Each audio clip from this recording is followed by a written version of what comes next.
মাগরিবের পরে কারোর সঙ্গে কথা না বলে এই দোয়াটি 7 বার পরে আল্লাহ তাআলার কাছে যা চাইবেন আল্লাহ আপনাকে তাই দান করবে।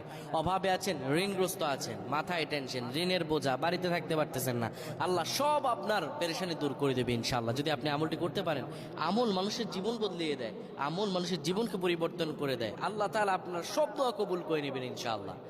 মাগরিব নামাজের পরে কিবলামুখী হয়ে থাকবেন, কারোর সঙ্গে কথা বলবেন না, কারোর সঙ্গে কথা না বলে কিবলামুখী হয়ে আপনি পড়বেন আল্লাহুম্মা আজিরনা মিনান নার, আল্লাহুম্মা আজিরনা মিনান নার, আল্লাহুম্মা আজিরনা মিনান নার।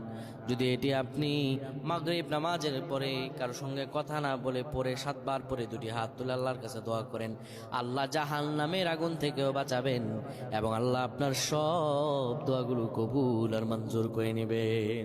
আল্লাহুম্মা আমিন।